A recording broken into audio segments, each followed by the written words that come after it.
साथियों, आज जब देश 2047 के विकसित भारत के रोड मैप पर काम कर रहा है, ऐसे समय मुझे लगता है कि ये स्टार्टअप महाकुंभ का बहुत महत्व है। बीते दशकों में हमने देखा है कि भारत ने कैसे आईटी और सॉफ्टवेयर सेक्टर में अपनी छाप छोड़ी है। अब हम भारत में इनोवेशन और स्टार्टअप कल्चर का ट्रेंड लगातार बढ़ता हुआ देख रहे हैं और इसलिए स्टार्टअप की दुनिया के आप सभी साथियों का इस महाकुंभ में होना बहुत मायने रखता है।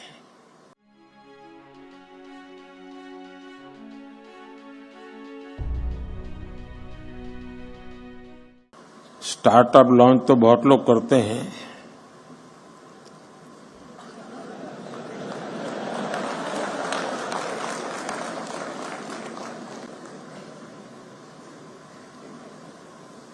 और पॉलिटिक्स में तो ज्यादा।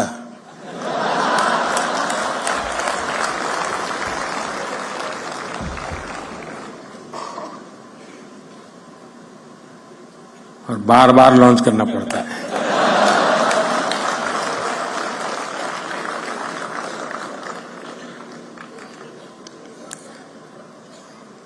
आप में उनमें फर्क ये है कि आप लोग प्रयोगशील होते हैं।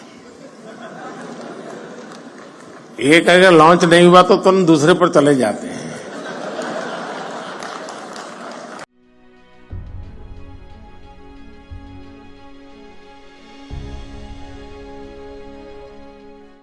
पहले मैं देख रहा था, कोई मुझे मिलता था तो एक जमाना था पहले ऑटोग्राफ मांगते थे, धीरे धीरे फोटोग्राफ मांगने लगे, अब सेल्फी मांगने लगे, अब तीनों मांग रहे हैं, सेल्फी चाहिए, फोटोग्राफ चाहिए, ऑटोग्राफ चाहिए। अब करे क्या? तो मैंने एआई वाली मदद ले ली। मैंने अपने नमो ऐप पर एक व्यवस्था खड़ी कर दी। अगर मैं यहां से गुजर रहा हूं और कहीं पर एक कोने पर आपका आधा चेहरा भी आ गया तो एआई की मदद से आप निकाल सकते हैं, मोदी के साथ मैं खड़ा हूं।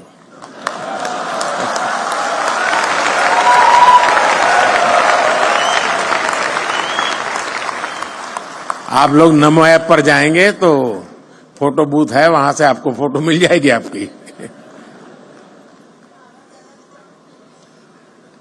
जरूर आया होगा, मैं यहां से गुजरा हूं तो।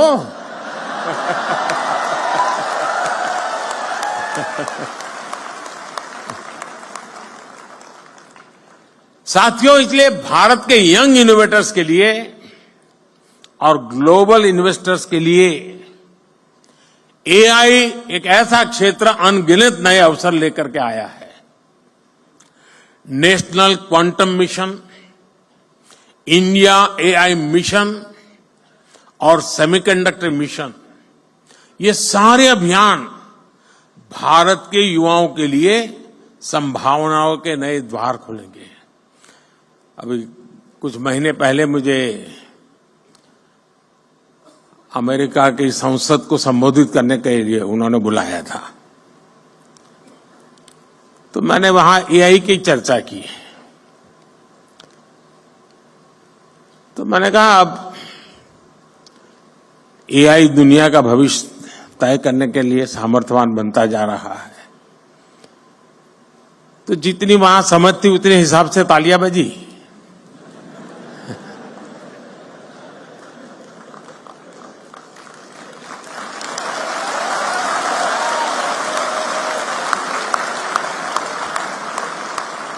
फिर मैंने कहा कि मेरा एआई का मतलब है अमेरिका इंडिया।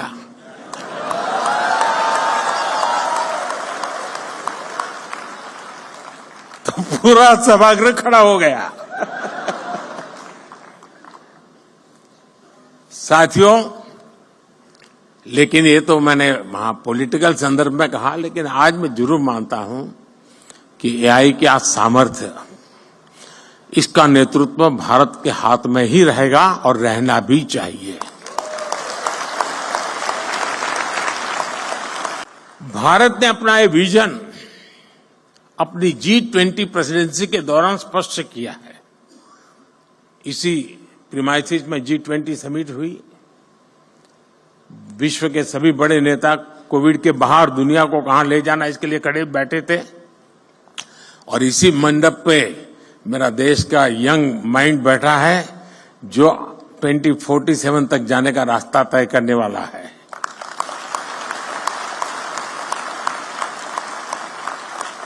भारत ने स्टार्टअप 20 के तहत दुनिया भर के स्टार्टअप इकोसिस्टम को एक साथ लाने का प्रयास किया है। इसी भारत मंडप में G20 के दिल्ली डिक्लेरेशन में पहली बार स्टार्टअप्स को न सिर्फ इंक्लूड किया गया, बल्कि उन्हें नेचुरल इंजन ऑफ ग्रोथ भी माना गया।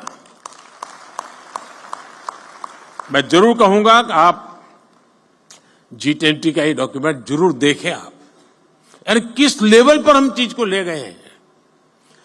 अब हम एआई टेक्नोलॉजी से जुड़े एक नए युग में है और आज दुनिया इस बात को मान के चलती है कि एआई मतलब इंडिया का अपर हैंड रहने वाला है जी। ये दुनिया मान के चल रही है।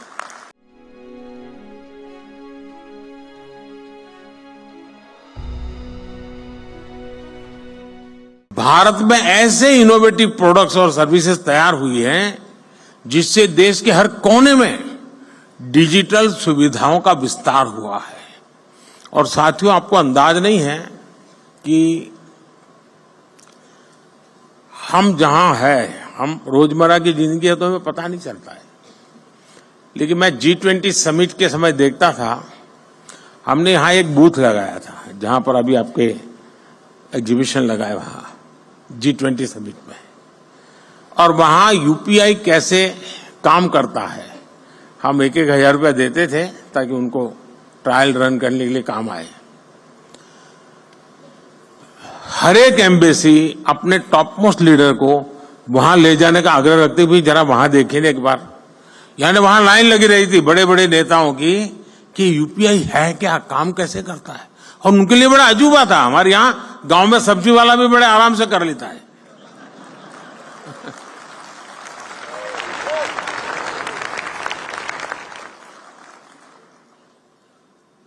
साथियों, इससे फाइनेंशियल इंक्लूजन को बल मिला है।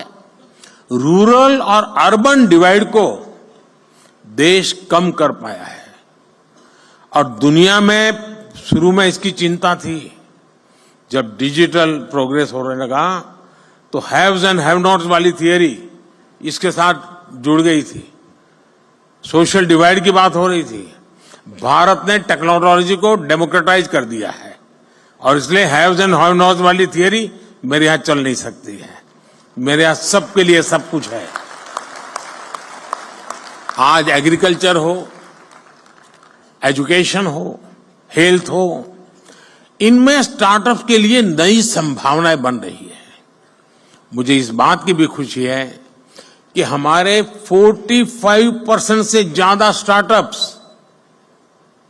45% से ज्यादा स्टार्टअप्स, इसका नेतृत्व महिलाएं कर रही है, नारी शक्ति कर रही है।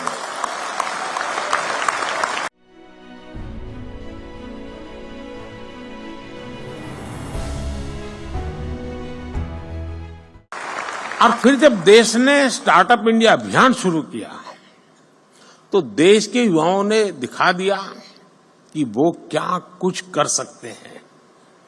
आज भारत दुनिया का तीसरा बड़ा स्टार्टअप इकोसिस्टम है।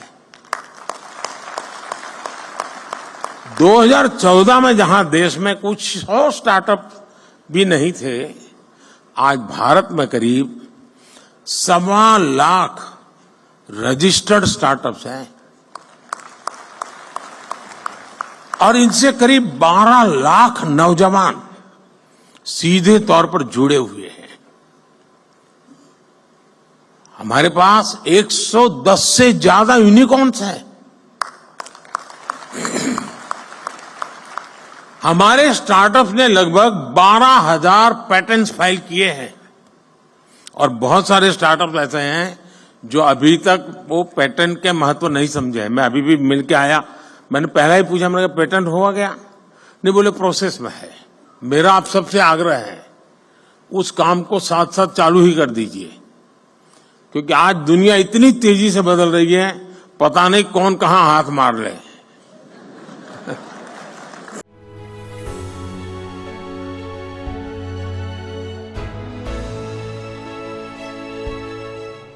साथियों, स्पेस जैसे सेक्टर में जो कि हमने अभी कुछ ही समय पहले ओपन अप किया, पहले तो सरकार में जैसा स्वभाव रहता है जंजीरें बांध देना, और मेरी पूरी ताकत जंजीरें तोड़ने में लगी रहती है। स्पेस में 50 से अधिक सेक्टर्स में भारत के स्टार्टअप बहुत अच्छा काम कर रहे हैं और ऑलरेडी हमारे स्टार्टअप स्पेस शटल लॉन्च करने लगे हैं जी, इतने कम समय में। साथियों, भारत की युवा शक्ति का सामर्थ्य आज पूरी दुनिया देख रही है।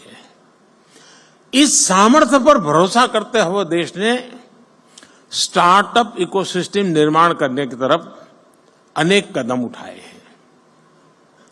शुरुआत में इस प्रयास पर भरोसा करने वाले बहुत कम थे, जैसा मैंने प्रारंभ में कहा। हमारे यहां पढ़ाई का मतलब नौकरी और नौकरी का मतलब सिर्फ सरकारी नौकरी, यही सब था। मैं बड़ौदा में रहता था पहले और वहां महाराष्ट्रियन परिवारों से हमारा नाता जरा ज्यादा था, तो गायकवाड़ी स्टेट है। तो हमारे कुछ साथी बड़े मजाक के स्वभाव से कहते थे, अगर बेटी बड़ी हुई, शादी तय करनी है, तो घर में चर्चा क्या होती है? बोले मुला फाल छाना है, अरे बेटा बहुत अच्छा है, फिर क्या सरकारी नौकरियां है, बस तो बेटी शादी होने के लिए योग्य हो गया। आज पूरी सोच बदल गई है। कोई बिजनेस की बात करना था तो पहले आइडिया की नहीं, दिमाग यही है यार, करना तो है लेकिन पैसे कहां से लाऊं। शुरुआत की चिंता उसकी पैसों से रहती थी। जिसके पास पैसा है वही बिजनेस कर सकता है, ये हमारे यहां धारणा बन चुकी थी। ये स्टार्टअप इकोसिस्टम ने उस साइकिल को तोड़ दिया है जी, और देश में जो रिवॉल्यूशन आता है ना, ऐसी चीजों से आता है। देश के नौजवानों ने जॉब सीकर से ज्यादा जॉब क्रिएटर बनने का रास्ता चुना है।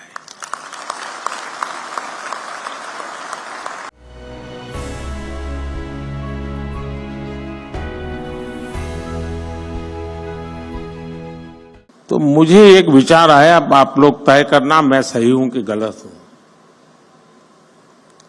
जो आपकी टीम है जिसने इसको ऑर्गेनाइज किया है, क्योंकि आमतौर पर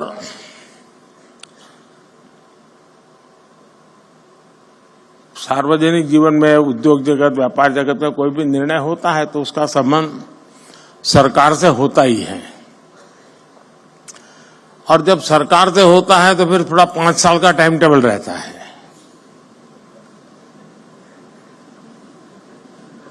धीरे धीरे पहुंच रही, इधर से शुरू हुई है।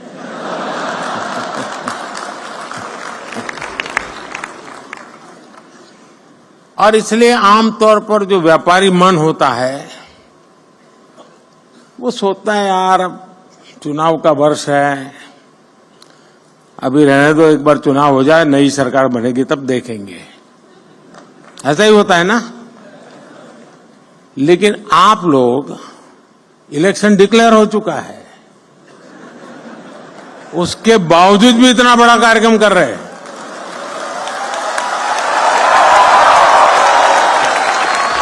इसका मतलब ये है कि आपको पता है अगले 5 साल क्या होने वाला है।